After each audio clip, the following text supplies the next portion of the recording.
Canada, l'industrie forestière laisse chaque année des résidus de bois en forêt. Ces souches, branches et copeaux sont gaspillés puisqu'ils sont inutilisables par l'industrie. Deux ingénieurs basés à Latuc, en Haute-Mauricie, Patrice Mangin et Patrice Bergeron, ont eu une idée. Les résidus qui restent en forêt, de toute façon, pourrissent, vont émettre des gaz à effet de serre. On ne fait que les emprunter temporairement pour en faire du carburant. Et éventuellement, on le retournera à la nature. Pour y parvenir, ils ont élaboré une machine mobile et écologique, un pyrolyseur nouvelle génération qui transforme le bois directement en forêt. En facilitant la transformation de résidus forestiers en carburant, Patrice Mangin et Patrice Bergeron ont eu de la suite dans les idées. Lorsque l'ingénieur en génie chimique de l'UQTR, Patrice Mangin, arrive au Québec au début des années 2000, il a un choc. À ses yeux, tout le bois abandonné par l'industrie forestière représente un immense gâchis.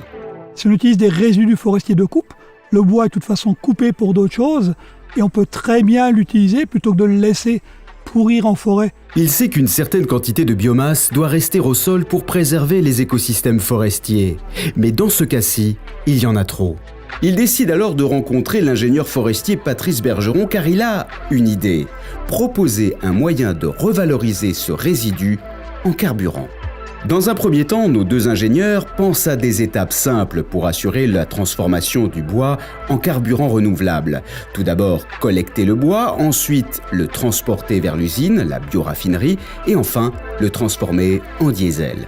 En élaborant chacune de ces étapes, nos deux experts se butent toutefois à une difficulté de taille. La ville de Latuc, c'est très grand. Hein? Vous voyez ici le contour, c'est 30 000 km². La ressource est répandue partout sur le territoire.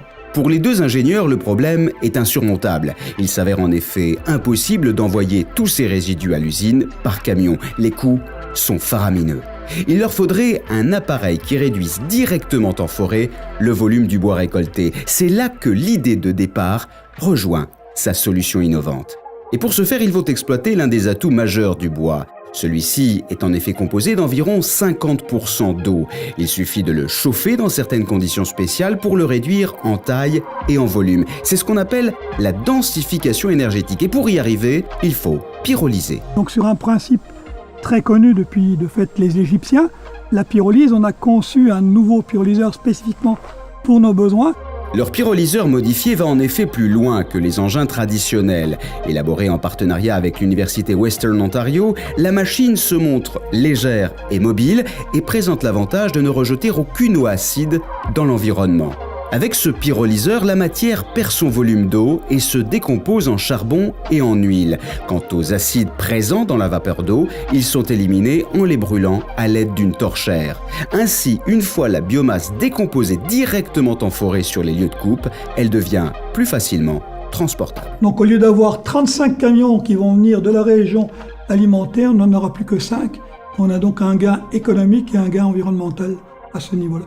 Grâce à leur pyrolyseur nouvelle génération, les deux ingénieurs font d'une pierre deux coups, nettoyer le parterre forestier et créer un carburant renouvelable. Un carburant qui a l'avantage d'être moins polluant que celui fait à partir de pétrole conventionnel et puis surtout dont on peut se servir sans avoir à changer les moteurs et les stations d'essence actuelles. Patrice Mangin et Patrice Bergeron poursuivent présentement leurs tests et touchent du bois pour qu'à Latuc, comme ailleurs au Canada, des voitures puissent dès 2023 rouler plus propre et dans le même temps nettoyer nos résidus forestiers. De la suite dans les idées vous a été présentée par la Fondation canadienne pour l'innovation, la recherche au service des collectivités.